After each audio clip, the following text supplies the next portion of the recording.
ಈ ಒಂದು ವೆಬ್ಸೈಟಲ್ಲಿ ನಾನು IMEI ನಂಬರ್ ಹಾಕಿದ ತಕ್ಷಣನೇ ನೋಡ್ಬೋದು. ಸೊ ಮಾಡೆಲ್ ನಂಬರ್, ಸೊ ಇದರಲ್ಲಿ ಏನೇನೆಲ್ಲ ಫೀಚರ್ಸ್ಗಳಿದ್ದಾವೆ ಎಲ್ಲ ಇನ್ಫಾರ್ಮೇಷನ್ನ ಇಲ್ಲಿ ತೋರಿಸ್ತಾ ಇದೆ. ಸೊ ನೀವು ಕೂಡ ಈ ಒಂದು ಇನ್ಫಾರ್ಮೇಷನ್ನ ನೀವು ತಿಳ್ಕೊಂಡಿರಲೇಬೇಕಾಗುತ್ತೆ. ಯಾಕಂದರೆ ನ್ಯೂ ಇಯರ್ ಬರ್ತಾ ಇರೋದ್ರಿಂದ ಎಲ್ಲರೂ ಕೂಡ ಹೊಸ ಮೊಬೈಲನ್ನು ತೊಗೋಬೇಕು ಅಂದ್ಕೊಂಡಿರ್ತೀರ. ಶಾಪಿಂಗ್ ವೆಬ್ಸೈಟ್ಗಳಲ್ಲಿ ಅಥವಾ ಲೋಕಲ್ ಸ್ಟೋರ್ಗಳಲ್ಲಿ ನಿಮಗೆ ಡಿಸ್ಕೌಂಟ್ ಆಗಿ ಕೆಲವೊಂದಿಷ್ಟು ಮೊಬೈಲ್ಗಳನ್ನ ಆಫರನ್ನು ಕೊಟ್ಟಿರ್ತಾರೆ, ಕಡಿಮೆ ಪ್ರೈಸಲ್ಲಿ ನೀವು ಕೂಡ ತೊಗೋಬೋದು ಅಂತ. ಆದರೆ ಇದರಲ್ಲಿ ಅವರು ಕೆಲವೊಂದಿಷ್ಟು ಸ್ಕ್ಯಾಮ್ಗಳನ್ನ ಮಸ್ತಾಗಿ ಮಾಡ್ತಾರೆ. ಯಾಕಂದರೆ ಸೊ ಅವರು ಓಲ್ಡ್ ಸ್ಟಾಕನ್ನು ಅವ್ರು ಸೇಲ್ ಮಾಡೋದಕ್ಕೋಸ್ಕರ ಓಲ್ಡ್ ಫೋನನ್ನೇ ನ್ಯೂ ಫೋನ್ ಅಂತ ಹೇಳಿ ನಿಮ್ಮನ್ನ ಬಕ್ರಾ ಮಾಡ್ತಾರೆ. ಬಟ್ ನೀವು ಬಿ ಕೇರ್ಫುಲ್ ಆಗಿ ಎಲ್ಲ ಒಂದು ಪ್ರೋಸೆಸ್ಸನ್ನು ಚೆಕ್ ಮಾಡಬೇಕಾಗುತ್ತೆ.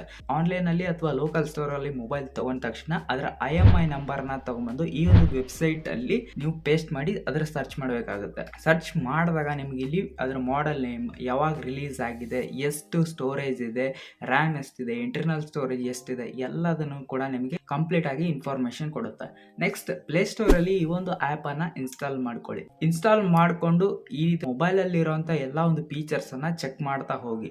ಚೆಕ್ ಮಾಡಿದಾಗ ನಿಮಗೆ ಇಲ್ಲಿ ಡಿಸ್ಪ್ಲೇ ಕರೆಕ್ಟಾಗಿ ವರ್ಕ್ ಆಗ್ತಾ ಇದೆಯಲ್ವಾ, ಅಥವಾ ಸ್ಪೀಕರ್ ಕರೆಕ್ಟಾಗಿ ವರ್ಕ್ ಆಗ್ತಾ ಇದೆಯಲ್ವಾ, ಎಲ್ಲ ಒಂದು ಇನ್ಫಾರ್ಮೇಷನ್ ನಿಮಗೆ ಕರೆಕ್ಟಾಗಿ ಇದು ತೋರಿಸುತ್ತೆ. ಸೊ ಆವಾಗ ನೀವು ಆನ್ಲೈನಲ್ಲಿ ಏನಾದರೂ ಪರ್ಚೇಸ್ ಮಾಡಿದರೆ ಅದನ್ನ ವಿತಿನ್ 7 ಡೇಸಲ್ಲೇ ನೀವು ರಿಟರ್ನ್ ಮಾಡ್ಬೋದು. ಆ್ಯಂಡ್ ವ್ಯಾಲಿಡ್ ರೀಸನಿಂದ ನೀವು ಅದನ್ನು ನೀವು ರಿಟರ್ನ್ ಮಾಡ್ಬೋದು. ಯಾವುದೇ ಕಾರಣಕ್ಕೂ ಕೂಡ ಆನ್ಲೈನಲ್ಲಿ ಪೇಮೆಂಟ್ ಮಾಡೋಕ್ಕೆ ಹೋಗ್ಬಿಡಿ. ಕ್ಯಾಶ್ ಆನ್ ಡೆಲಿವರಿ ಆಪ್ಷನ್ನ ಚೂಸ್ ಮಾಡಿ.